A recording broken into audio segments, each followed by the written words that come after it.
আজ দুপুরে তেমন একটা সবজি বাসায় কিছু নাই, কিন্তু নতুন ফুলকপি উঠছিল। আমি সেই ফুলকপি কিনে নিয়ে এসেছি। ফুলকপিটা আজকে রান্না করব। টাকি মাছ আর ফুলকপি দুপুরবেলায়। এই ফুলকপিগুলো আর একটু জলপাই উঠছে, নতুন জলপাই। বাজার থেকে জলপাইটা কিনলাম, আচার করব আর টক ডাল রান্না করব। জলপাই ডাল রান্না করব। এই যে জলপাই আর ফুলকপি।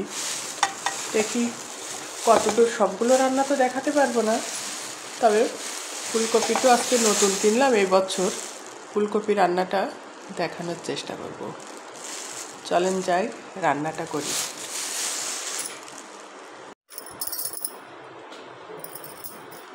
সকালের নাস্তাটা আজকে একটু উঠতে দেরি হয়ে গেছে। আমরা প্রতিদিনই দেরি করেই উঠি। পরাটা আর ডিম ভাজি। পরাটাটা একদম গরম আছে, আর ডিম ভাজি এটা করে তারপরে নাস্তা করে চা খাবো, খেয়ে তারপরে রান্নাটা শুরু করব। কয়দিন থেকে অনেক ঠান্ডা লেগেছে।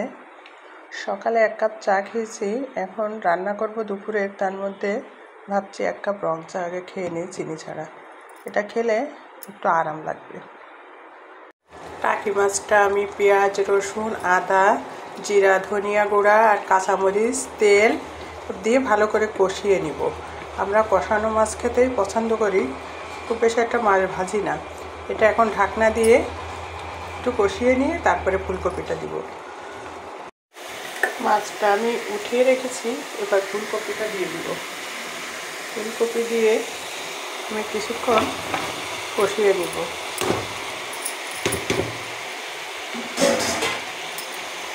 ক্যামেরার পিছনে আবার ধোয়া ধোয়া হয়ে গেছে, খোলাতে এসেছে। কয়েকদিন থেকে আমার খুব জ্বর, শরীর খারাপ, সর্দি, ঠান্ডা, তাই রান্নাবান্না বেশি কিছু করব না। ফুলকপি আর জলপাই দিয়ে টক ডালটা রান্না করে ফেলেছি। ফুলকপিটা হলে আমার হয়ে যায়, একটু ঢাকা দিয়ে রেখে দেব।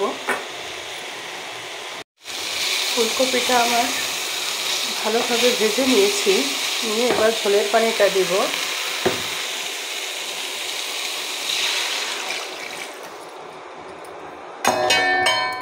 দিয়ে মাছটা দিয়ে আমি ঢেকে রাখবো। ঢেকে হয়ে গেলে নামিয়ে ফেলবো। আমি মাছটা দিয়ে ঢেকে দিব। দিয়ে আমার রান্নাটা পরে আমি গোসল করে নামাজ পড়ে তারপরে খাওয়ার টেবিলে আবার দেখা হবে। আমার এভাবে হতে থাকুক রান্নাটা, আর একটু বাইরে কাজ আছে, কাজটা সেরে নেব। আর জুম্মার দিন তাহাজ্জুদ নামাজ পড়তে গেছে, ওর ঘরটাকে একটু গুছিয়ে দিলাম। ও মাগরিব আর ফরজ নামাজ পড়ে এসে তারপরে জুম্মার দিন তাহাজ্জুদ নামাজ পড়তে চলে গেছে। সকাল সকাল রুমটাকে একটু গুছিয়ে দিলাম। তাহাজ্জুদ আমার বোনের ছেলে, বড় বোনের ছেলে।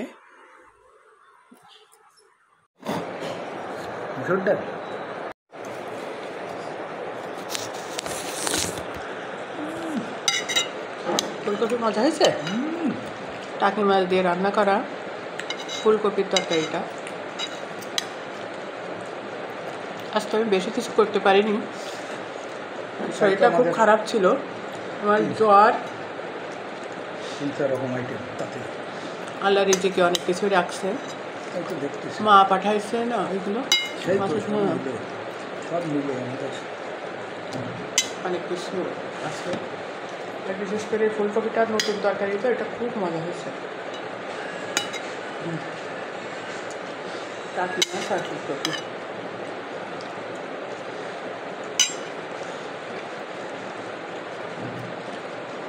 অনেক মজা। আজকে পর্যন্তই।